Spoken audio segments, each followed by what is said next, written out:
Nós estamos estudando a Bíblia, usando como roteiro a Confissão de Fé de Westminster. Você já sabe que a Confissão de Fé está organizada em tópicos. Então, nós estamos no capítulo 7. E qual é o tópico tratado no capítulo 7? O pacto de Deus com o homem. Então, esse é o assunto do capítulo 7. Os capítulos anteriores, 1, 2, 3, 4, 5 e 6, já foram estudados. Então, já tivemos aí uma boa caminhada nesse roteiro proposto pela Confissão de Fé de Westminster. Nós já analisamos o parágrafo 1º do capítulo 7. Está aí o parágrafo 1º, nós não vamos relê-lo, isso aí já é matéria vencida, estudada. Eu só quero lembrar a você que esse capítulo, o pacto de Deus com o homem, trata da relação entre Deus e o homem. Então, de que trata o capítulo 7? Da relação de Deus com o homem. Esse é o assunto do capítulo 7. E o que foi que o parágrafo 1º, esse que está aí na tela, nos ensinou? Nós aprendemos, nesse parágrafo 1º, que esta relação entre Deus e o homem somente é possível por condescendência de Deus.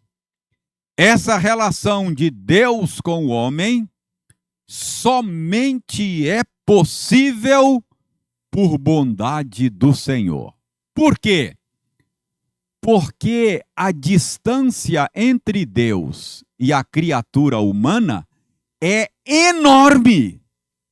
Enorme. Nós não estamos falando ainda de pecado. É claro, o pecado faz separação entre nós e Deus.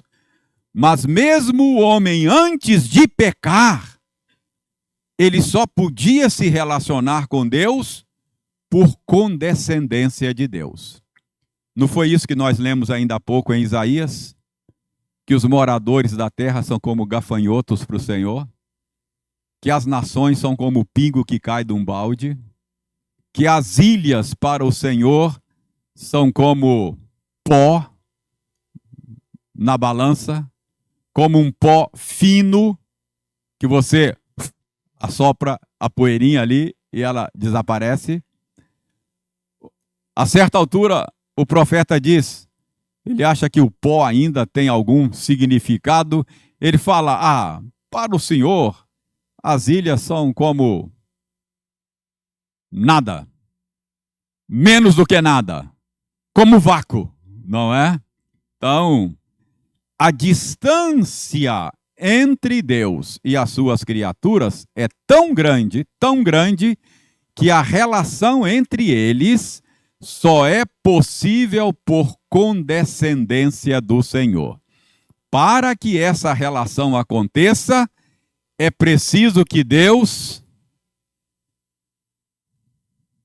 se abaixe para poder relacionar-se conosco.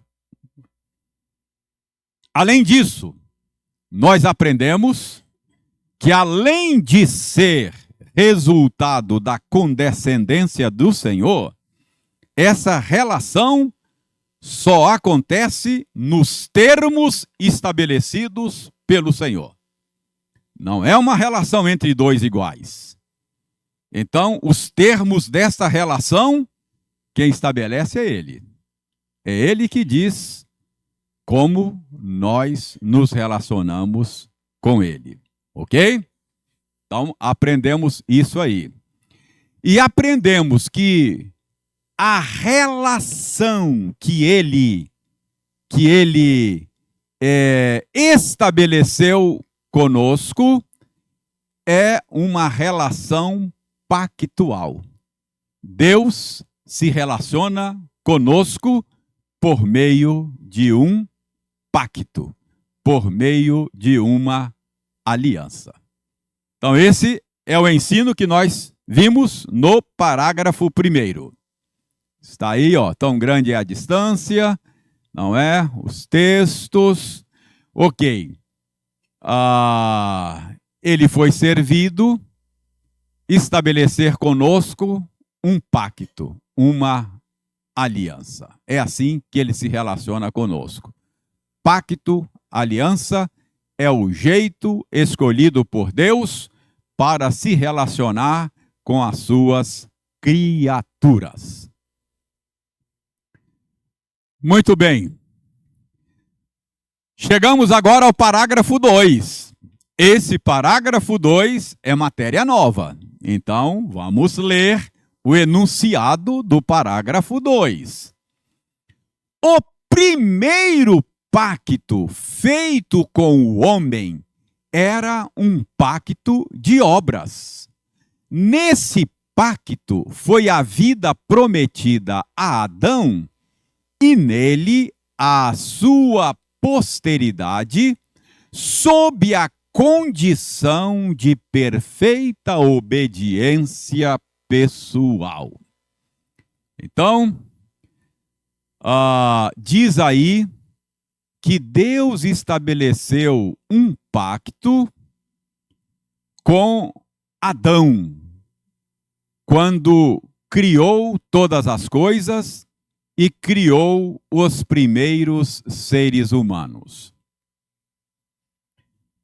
Alguns estudiosos são cautelosos, dentre eles o próprio João Calvino, vejam só, tem uma certa dificuldade de afirmar que a relação de Deus com o primeiro homem era uma relação pactual. Porque quando a gente lê o texto da criação, Gênesis 1, Gênesis 2, a gente não encontra ali, naquela passagem bíblica, sequer o termo pacto. Leia Gênesis 1, Gênesis 2, você não vai encontrar lá expressamente a revelação de uma aliança. Então, alguns estudiosos são cautelosos em falar de um relacionamento pactual entre Deus e o primeiro homem, Adão. Entretanto, irmãos, embora não haja naquela passagem, Gênesis 1, Gênesis 2, a menção direta, explícita de um pacto, a ideia, o conceito está lá. Está lá. Por exemplo, o que é um pacto? O pacto é um ajuste ou um contrato entre duas ou mais partes. Então, lá nós temos claramente os elementos formadores de um pacto. Nós temos as partes envolvidas, não é? O Criador e a criatura humana. Nós temos lá as exigências de um pacto, cada parte com as suas obrigações do pacto. E temos lá a previsão de sanções ou punições em caso de descumprimento das obrigações do pacto. Então, os elementos do pacto estão lá. Pense num relacionamento. O que é um relacionamento pactual? Talvez eu precisasse dizer isso antes. Nós, seres humanos, por sermos imagem e semelhança de Deus, nós somos seres pactuais. Outras criaturas não se relacionam de maneira pactual, não fazem aliança. Por exemplo, você nunca vai ouvir falar de uma associação de cachorros ou de gatos aí do bairro que formaram uma aliança, um pacto, Não existe isso. Isso é próprio de seres humanos, imagem e semelhança de Deus. Nós somos seres pactuais, não é? Você vê alianças políticas, você vê alianças militares, já ouviu falar aí dos países aliados, aquela aliança e tal. Pense num contrato de locação de um imóvel. Isso é um relacionamento pactual. Você tem as partes envolvidas, as obrigações do locador e do locatário, não é? Previsões de penalidade para quem não cumprir a sua parte, não tem lá? Então, isso é um relacionamento pactual. Entenderam? Então, o tipo de relacionamento no qual Adão se encontrava lá no princípio com Deus era um relacionamento pactual. Era um relacionamento de aliança.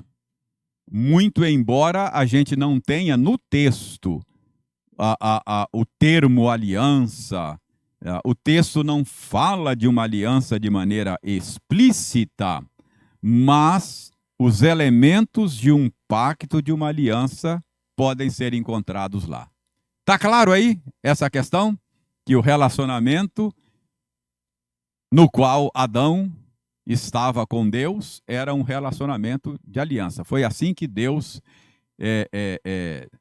desejou relacionar-se com a sua criatura. E repito, por condescendência. Não é? Embora seres humanos são imagem e semelhança de Deus, há uma distância enorme. Deus tomou a iniciativa de estabelecer esse pacto, mas ele não tinha nenhuma obrigação disso, não é? Então, é por condescendência. Aquela passagem que está ali, Oséias 6:7, talvez nos ajude a perceber que a relação de Adão com o Criador, lá no princípio, era uma relação pactual. Era uma relação de aliança. Vou pedir a alguém para localizar a passagem. Oséias 6:7. Oséias acabou de chegar ali, mas não é ele, é outro Oséias. Oséias 6:7.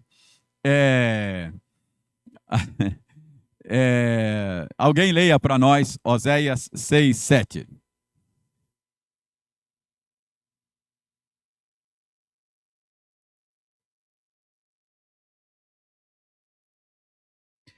Note aí, Osório, o profeta Oséias está falando do povo de Deus, está falando da nação de Israel. Está dizendo que a nação de Israel pisou na bola igual Adão. Só que fala, eles, como é que diz aí? Eles, antes, no início. Eles transgrediram a aliança do mesmo jeito que Adão. Então, parece-nos que a gente pode afirmar que Adão estava numa relação de aliança com o Senhor. Porque Oséias está dizendo que assim como fez Adão, sendo infiel à aliança, também a nação de Israel foi infiel à aliança do mesmo jeito que fez Adão. Então, houve um primeiro pacto feito com Adão. E ali, os nossos irmãos que escreveram a confissão de fé chamam este primeiro pacto de pacto de obras.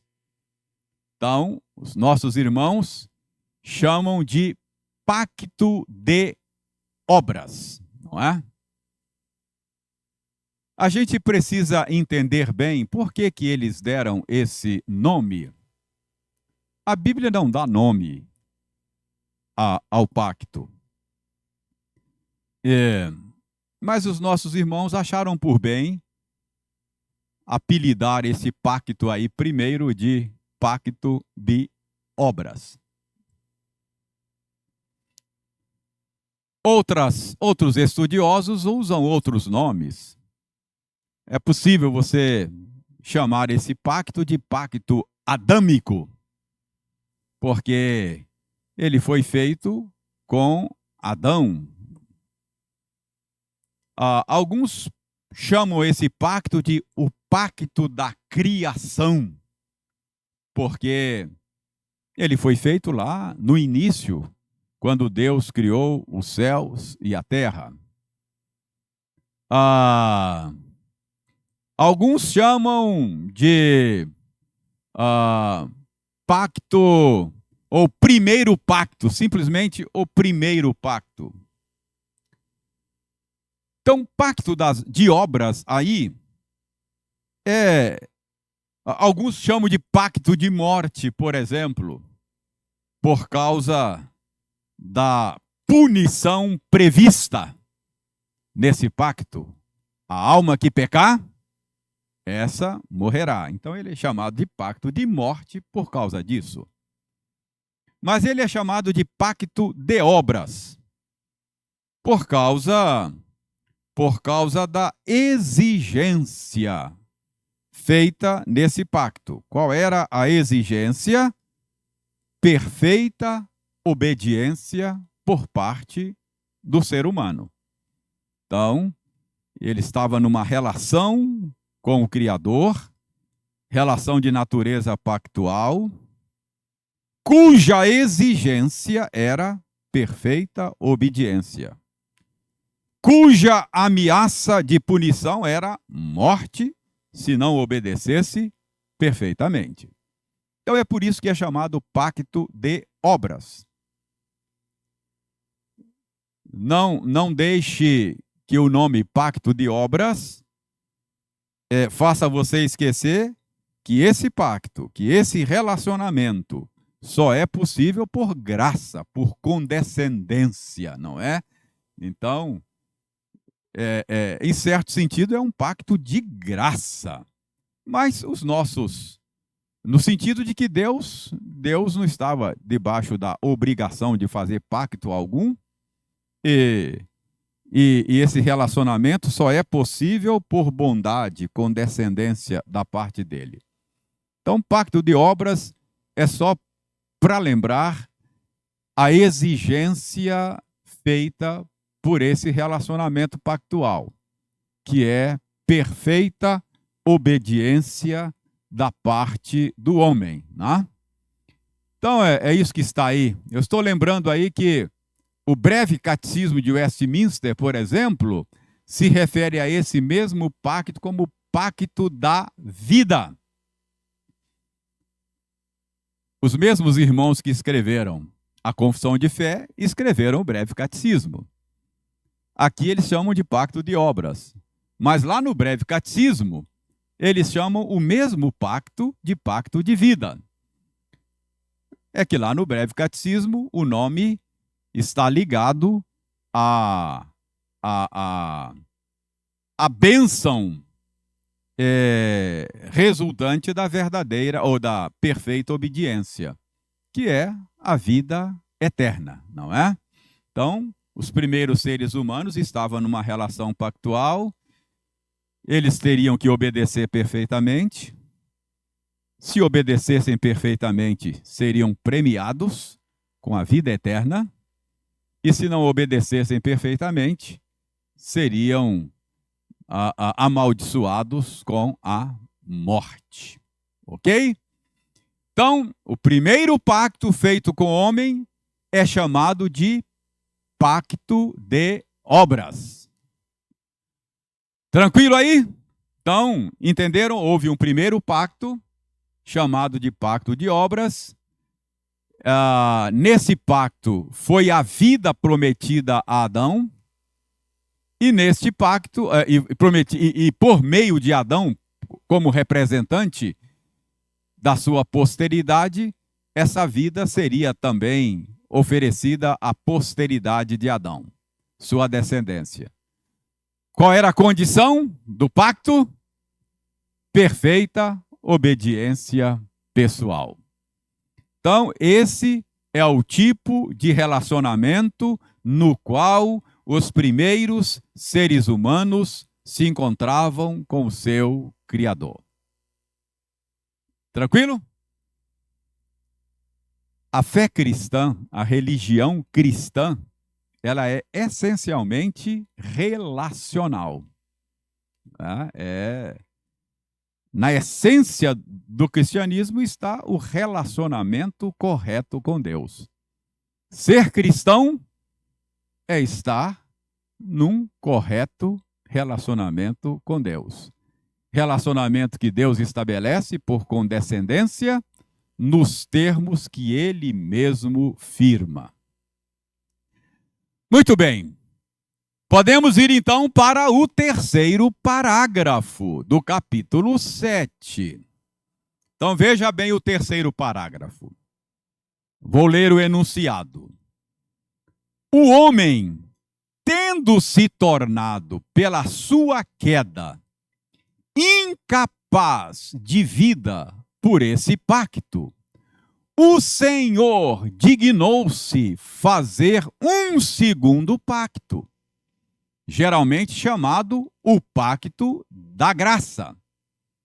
Esse pacto, ou nesse pacto, ele, isto é, o Senhor, livremente oferece aos pecadores a vida e a salvação por Jesus Cristo, exigindo deles a fé nele para que sejam salvos e prometendo dar a todos os que estão ordenados para a vida o seu Espírito Santo, para dispô-los e habilitá-los a crer.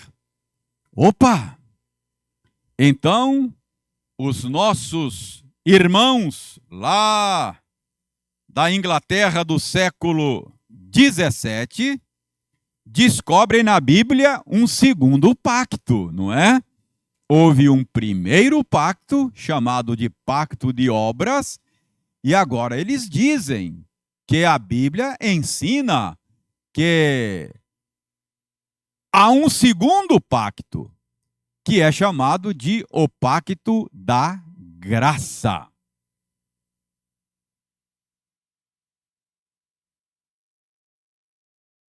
Então vejam bem, por que é que foi necessário o Senhor Deus estabelecer esse novo pacto? Esse novo modelo de relacionamento com Ele?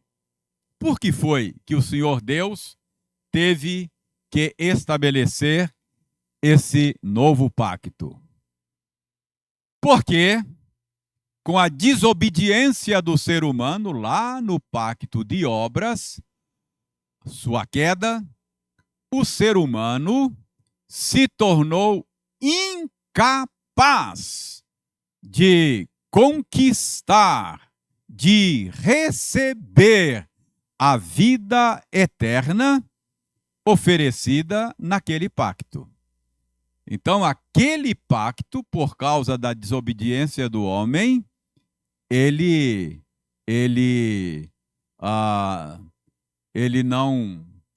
o ser humano se tornou incapaz de, por meio daquele tipo de relacionamento com o Criador, por meio daquele modelo pactual, ele se tornou incapaz de oferecer a vida, de conquistar a vida eterna. Em outras palavras, aquele pacto agora, por causa da desobediência, não pode mais alcançar o seu propósito de oferecer vida eterna ao ser humano. Não é difícil você perceber isso lá. Você se lembra que naquele texto lá da criação, Gênesis 1, 2, 3, depois o Gênesis 3, não é? Que é o texto da queda. A Bíblia fala de uma árvore da vida. Certamente uma árvore mesmo, uma árvore que era um símbolo sacramental da vida eterna oferecida naquele modelo pactual. Essa árvore simbolizava a condição de bem-aventurança que seria alcançada pelo homem caso ele cumprisse a sua parte no pacto. O que era requerido dele? Perfeita obediência. Se ele obedecesse perfeitamente, ele receberia vida eterna. Mas ele, nós sabemos, não obedeceu. E por isso, em Gênesis 3, 22, é dito que a ele foi proibido comer desta árvore. Então, essa árvore é um símbolo sacramental. Eu tenho ensinado para as crianças aqui no domingo sobre sacramento. Elas têm aprendido que um sacramento é um sinal visível de uma graça invisível. Então, essa árvore era um sinal visível de uma graça invisível oferecida nesse pacto de obras. Que graça invisível é essa? A vida eterna. Então, os primeiros seres humanos não cumpriram a parte que lhes cabia nesse pacto de obras e, portanto, não conseguiram receber ou conquistar a vida eterna. Pelo contrário, foram proibidos de comer da árvore. Isso significa que eles se tornaram incapazes de alcançar a vida eterna por meio deste relacionamento. Uma provocação. Vocês acham que Adão tinha vida eterna? Antes de pecar? Hein? Acha que sim?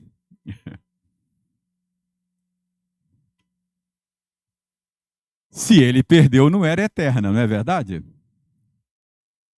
Adão estava na condição de conquistar a vida eterna. Ele nunca a conquistou. Se ele tivesse obedecido perfeitamente, ele conquistaria para si e para os seus descendentes uma vida que jamais poderia ser perdida. Vida eterna não pode ser perdida. Oi. Teria se obedecesse perfeitamente.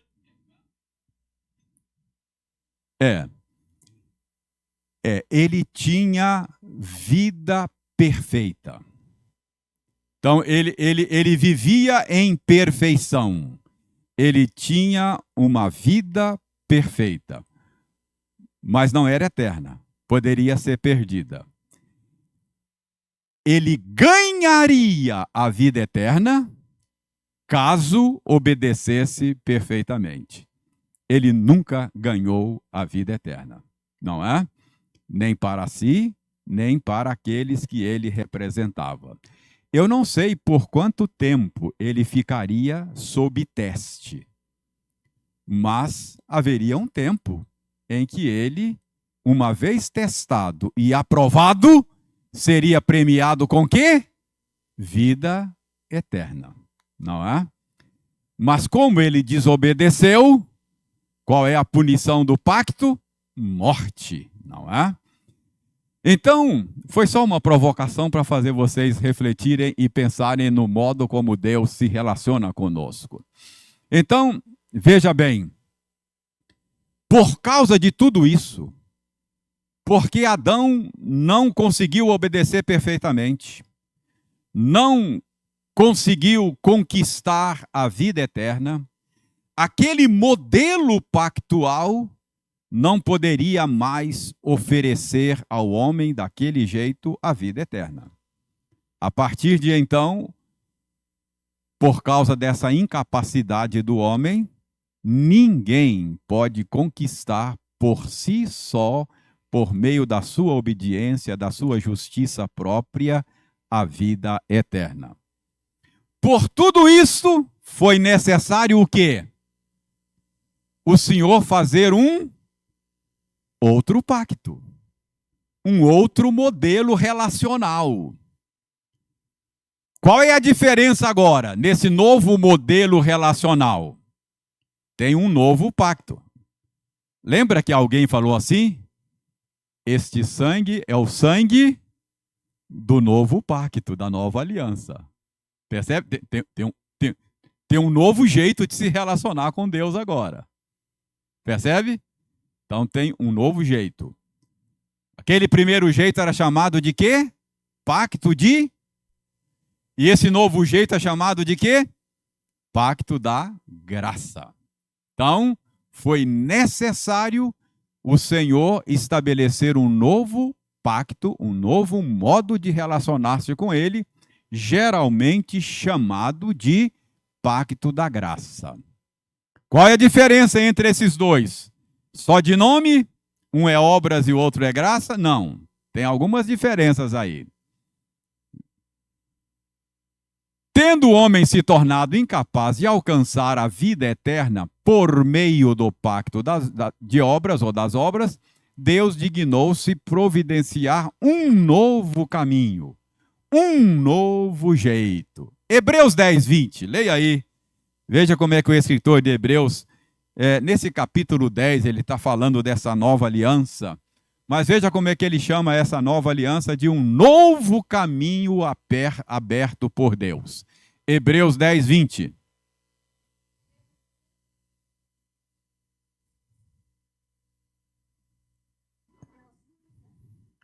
Qual era o antigo caminho para conquistar a vida eterna, Ana?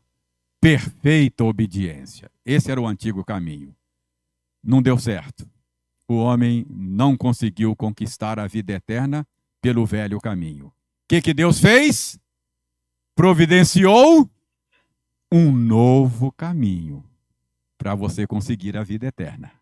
Tem um novo caminho que Deus mesmo providenciou. Ok? Quais são os termos desse novo pacto? Não é? Quais são os termos estabelecidos pelo Senhor? Ou quais são as diferenças entre os dois modos de se relacionar com Deus? Isso é muito importante entender isso. Tem muita gente que quer se relacionar com Deus no velho modelo, não é? Conquistar a vida eterna pelo seu próprio esforço e obediência perfeita. Não rola. Ninguém será justificado diante dele por obras da lei. Tem muita gente que inconscientemente acha que o jeito de se relacionar com Deus é aquele velho jeito que já foi. Tem muita gente que acha que é assim. Deus te dá algumas obrigações e fala, se você cumprir direitinho aí, perfeitamente, vai rolar. Tem muita gente que se relaciona com Deus assim. Não, é um novo caminho. Tem um novo jeito. Tem um novo modo. Tá? Primeiro, nesse novo caminho, a oferta agora é dupla. Antes, qual era a oferta? Vida eterna. Qual é a oferta nesse novo caminho? Vida eterna e salvação. Preste bem atenção. Você pode estar debaixo de uma lei de duas maneiras distintas. Você pode estar debaixo de uma lei no sentido preceitual e você pode estar debaixo de uma lei no sentido penal. Não sei se você consegue fazer a distinção.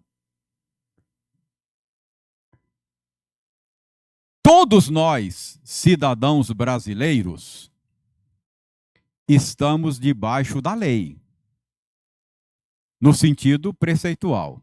Não estamos? Estamos debaixo da obrigação de obedecer à lei. Todos nós estamos. Mas alguns concidadãos nossos, porque quebraram a lei, se colocaram também debaixo da lei no sentido penal. Não é isso?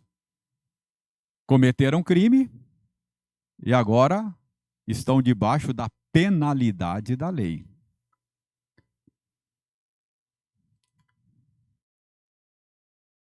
Se você não cometeu crime, você não está debaixo da lei no sentido penal. Deixa eu ilustrar de outra maneira.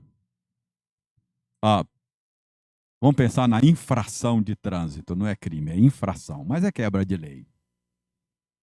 Todos nós estamos debaixo do Código de Trânsito brasileiro, não estamos? Todos nós temos que obedecer aquelas normas lá. Então, todos nós estamos debaixo da lei no sentido preceitual. Aí você vai lá e quebra o código, estaciona no lugar proibido.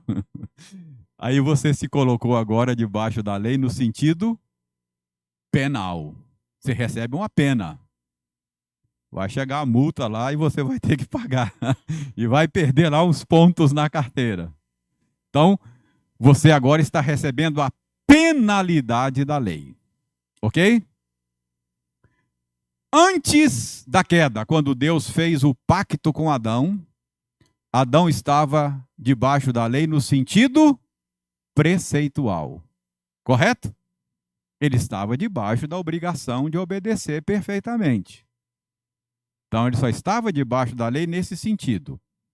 Ele ainda não estava debaixo da lei no sentido penal. Mas uma vez que ele desobedeceu, ele se colocou debaixo da lei nos dois sentidos. Ele continua na obrigação de obedecer perfeitamente, mas agora ele se colocou debaixo da penalidade da lei. Está claro ou está confuso? Está claro isso aí? Então agora, esse homem tem uma outra necessidade, uma outra carência, não é? Ele não precisa só de vida eterna, ele precisa também de salvação.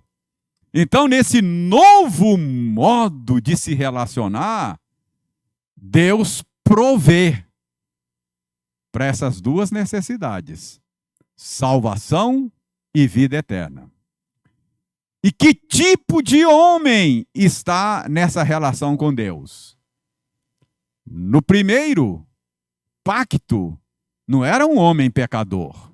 É claro, Deus tinha que ser condescendente, porque era uma criatura bem insignificante e Deus tinha que, não é, se curvar e, por bondade, se relacionar com ele. Mas ainda não era um pecador. Agora não. Agora é a relação não com uma criatura pequena, mas com uma criatura rebelde, pecadora. Então, esse é o novo relacionamento agora, ok? O primeiro pacto é a expressão da condescendência de Deus em ter comunhão com criaturas insignificantes. Não eram pecadores, mas eram insignificantes. E no novo pacto? No novo pacto, a relação é diferente. É a inacreditável disposição do Deus Santo em perdoar e ter comunhão com pecadores indignos. É uma relação diferente. Com Adão era graça, era condescendência, porque era o Deus majestoso com uma criatura insignificante. Mas agora não. Agora é um outro tipo de relação. É uma relação maravilhosa, inacreditável. Não é só a disposição de um Deus grande de se relacionar com gente insignificante. É a disposição de um Deus santo perdoar gente rebelde e ainda assim se relacionar com eles. Maravilhosa graça. Onde abundou o pecado, superabundou a graça, não é? Então, esse é o tipo de relacionamento no qual nós nos encontramos com o Senhor. Além disso, quem era o mediador do primeiro pacto? Adão. Ele era o representante de toda a sua descendência. Ele era o nosso representante. E no segundo pacto? É um outro mediador, não é? É um outro mediador. Agora, esse relacionamento não se dá mais por meio de Adão. Agora ele se dá por meio de Jesus Cristo. Está aí, ó. É por Jesus Cristo. Então, o que era oferecido no primeiro? O que era oferecido no primeiro pacto? Vida eterna. O que é oferecido no segundo pacto? Vida eterna e salvação. Quem era o mediador do primeiro pacto? Adão. Quem é o mediador do segundo pacto? Jesus Cristo, não é? O que se exigia no primeiro pacto? Obediência perfeita.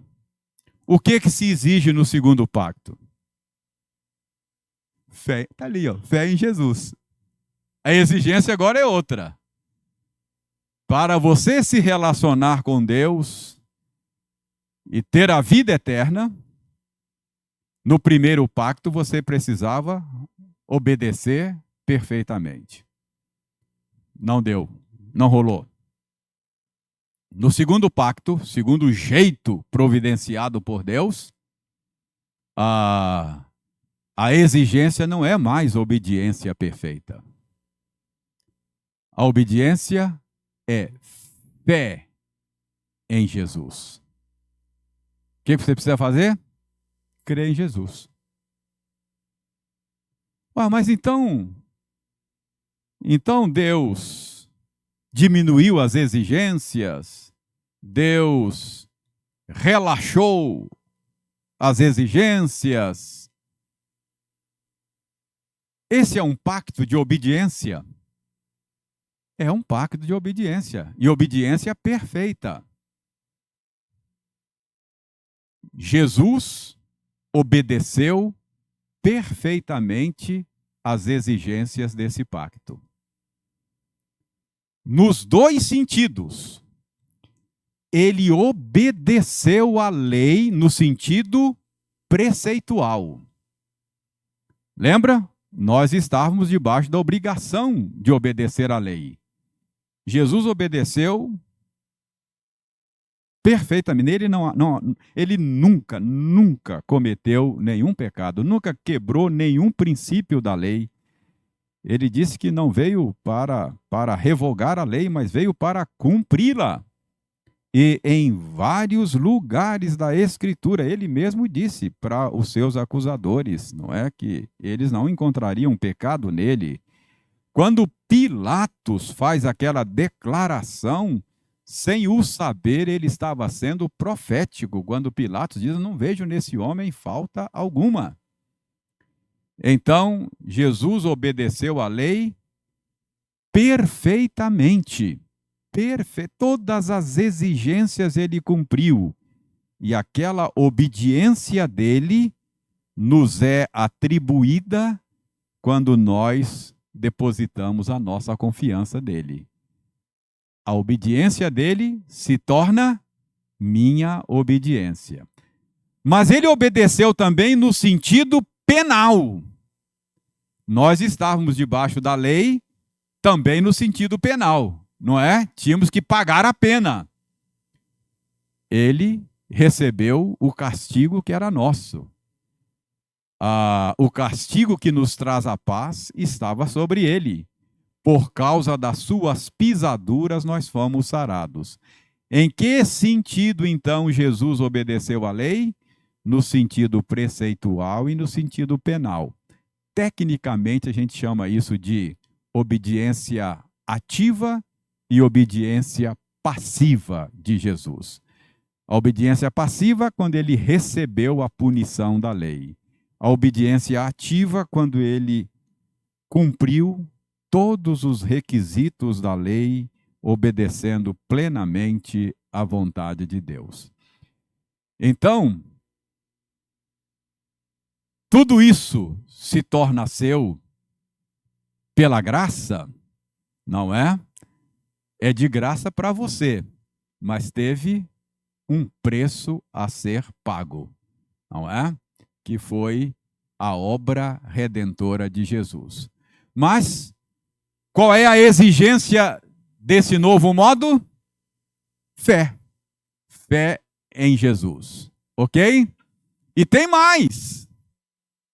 Nesse novo modo, nesse novo pacto, Deus mesmo promete dar a todos os que estão ordenados para a vida o seu Santo Espírito para dispô-los e habilitá-los a crer. O que Deus exige nesse novo modo de relacionar-se com Ele? O que Deus exige? Fé. Mas até esta fé que Deus exige, é Ele quem dá. Diz aí que nesse novo modo, Deus dá a nós o seu Espírito para quê? Para que o Espírito nos disponha e nos habilite a crer. Curioso, né? O que Deus exige de mim é Ele que me dá. Percebe? Então, a minha fé não é uma conquista minha, mas a minha fé é uma dádiva de Deus a mim. Não foi isso que Deus anunciou lá por meio dos profetas, por exemplo, Ezequiel, não é?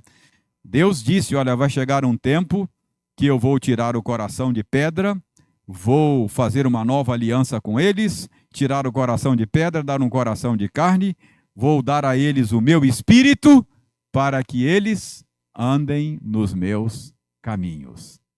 Então, aquilo que Deus exige, Ele mesmo oferece, que é a fé como o dom do Espírito Santo. Ok? Tranquilo aí? Então, nós aprendemos que existem dois pactos. Um pacto, um jeito de se relacionar com Deus, que Deus mesmo estabeleceu lá na criação com Adão, oferecendo-lhe a vida eterna como dádiva por uma obediência perfeita. Mas, por causa da desobediência de Adão, aquele pacto não poderia mais conceder vida eterna aos seres humanos. O que Deus fez? Estabeleceu um novo pacto, um novo caminho, um novo jeito nesses termos aí. Por meio de Jesus Cristo, pela fé nele, nós nos relacionamos com Deus e recebemos dele tanto salvação quanto vida eterna. Então lembre-se sempre que você ouvir falar, esse é o sangue da nova, esse é o cálice da nova aliança no meu sangue. É como se Jesus dissesse, olha, esse aqui é o novo jeito que Deus inventou para que você pudesse ter acesso a ele, se relacionar com ele. Não é? Deus passou séculos treinando a mente, o cérebro, o entendimento do seu povo no Antigo Testamento. Todo aquele sistema sacrificial de derramamento de sangue de animais era Deus treinando o seu povo nesse novo jeito de se aproximar dele e ser salvo. Até que Cristo entra em cena e alguém diz: eis o Cordeiro de Deus que tira o pecado do mundo, não é? Todos os demais cordeiros que morreram ao longo da história era apenas um símbolo, uma ilustração deste novo e maravilhoso caminho que Deus providenciou para a nossa comunhão com Ele. Então, esse é o jeito estabelecido por Deus para que nós nos relacionemos com Ele. Fora de Jesus Cristo, não há comunhão com Deus. Eu sou o caminho, a verdade e a vida. Ninguém vem ao Pai a não ser por mim. Fora de Jesus, não há nenhuma possibilidade de você ser aceito, recebido por Deus, perdoado por Ele e desfrutar da comunhão com Ele. Pois não, Fábio? Márcio, desculpe, Márcio. Vamos lá. Diga lá. Boa noite.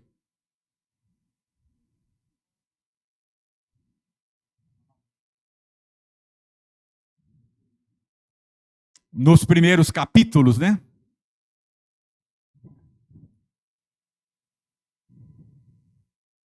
Sim, sim.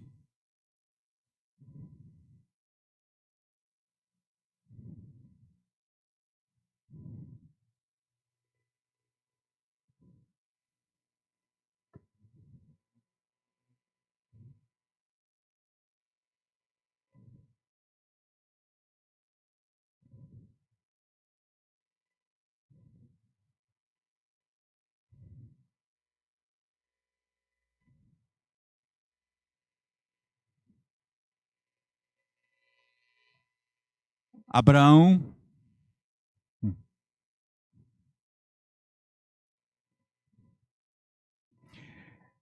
Ah, é que estritamente falando, a nossa tradição entende, Márcio, que a gente tem dois pactos.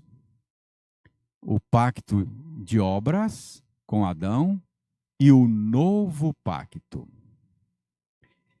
É claro que às vezes a gente faz uma confusão. A Bíblia, Hebreus, fala da antiga aliança e da nova aliança, se referindo ao culto do Antigo Testamento e ao culto do Novo Testamento. Então, esse termo, antiga aliança, às vezes é usado, sobretudo em Hebreus, para falar do modo de administrar esse pacto nos dias do Antigo Testamento.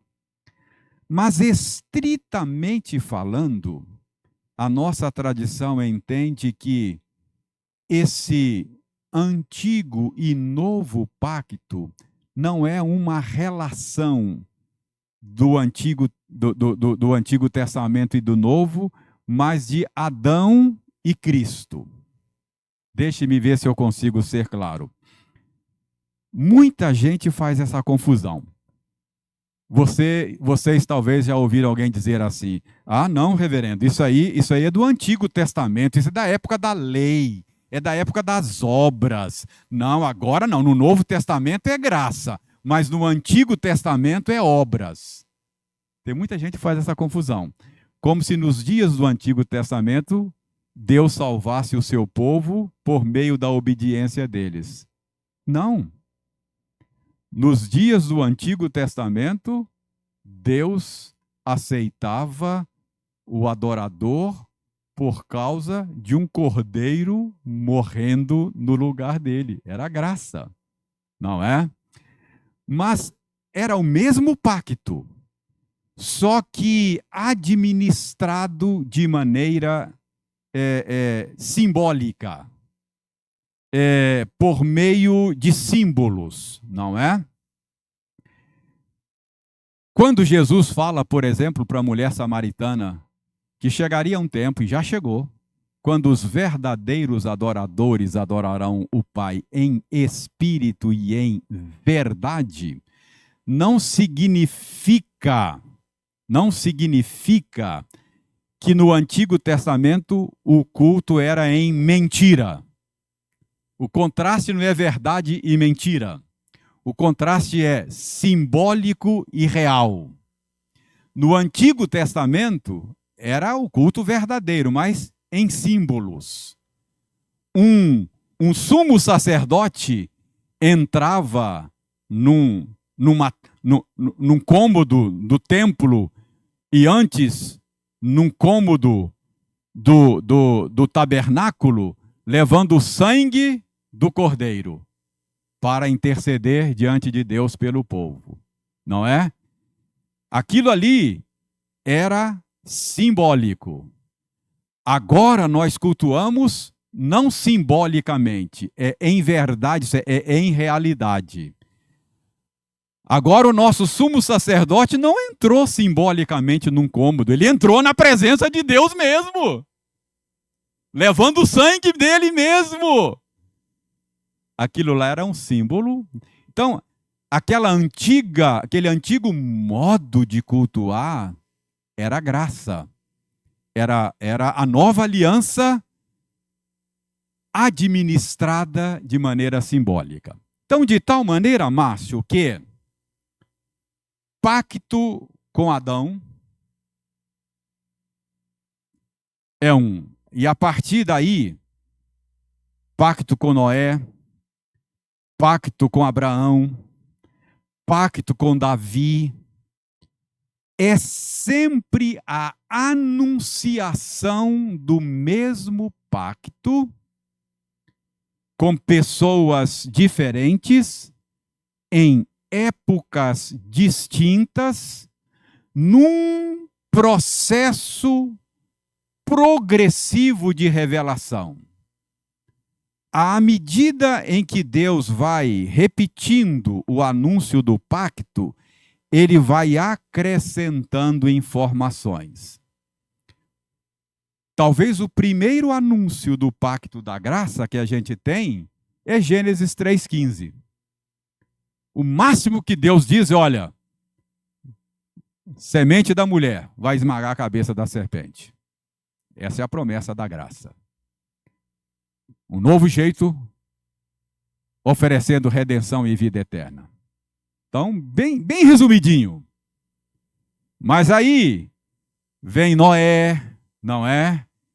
Deus anuncia o mesmo pacto. Aliás, os termos do pacto com Noé são muito parecidos dos termos com o pacto com Adão, não é? Sede fecundo, multiplicai-vos, enchei a terra. Os mesmos termos, é o mesmo pacto, não é? Aí depois com Abraão, aí com Abraão, Deus chama, fala, Abraão, sai da tua parentela, vai para uma terra que eu vou te mostrar, vou estabelecer a minha aliança com você. Que aliança? Aquela que eu já venho anunciando lá atrás. Você é o meu escolhido, vou fazer de você uma grande nação, e por causa de um descendente seu, eu vou abençoar todas as famílias da terra. Opa! Lá atrás a gente só sabia que era nascido de mulher que ia esmagar a cabeça da serpente. Agora já tem mais informação. Ele é filho de Abraão. Percebe? Então, à medida que Deus vai trazendo revelação sobre esse modo de se relacionar com o seu povo, ele vai acrescentando coisas, não é? Até que chega o momento, na plenitude dos tempos, Deus enviou seu filho, nascido de mulher, nascido sob a lei, para resgatar aqueles que estavam debaixo da lei, naqueles dois sentidos que eu lhes falei, não é? Então, talvez seja por isso que os nossos irmãos só falam desses dois pactos, não é? É o pacto de obras, que por causa da nossa desobediência não conseguimos por meio dele a vida eterna, e o pacto da graça, que permeia toda a revelação bíblica e vai se consumar no Apocalipse. Qual é o termo? Qual é o termo central do pacto? Eu vou ser o seu Deus e você vai ser meu povo. Deus vem falando isso. Vou habitar com vocês. Ao longo da história, Israel é o povo com quem Deus escolheu habitar, não é? Coluna de nuvem, coluna de fogo, tabernáculo, templo no Monte Sião. Tudo isso são sinais da presença de Deus com esse povo. Esse é o povo que é chamado pelo meu nome. É o povo da minha aliança. É o povo com quem eu fiz um pacto e eu vou habitar com esse povo. Então, essa é a promessa do pacto. Qual é a maior bênção da aliança, do pacto? Qual é a maior bênção que Deus pode dar no pacto, na aliança? Ele mesmo. O casamento é uma ilustração dessa relação. Qual é a maior dádiva que eu posso dar à minha esposa? Eu mesmo. Eu sou. Percebe? Não é?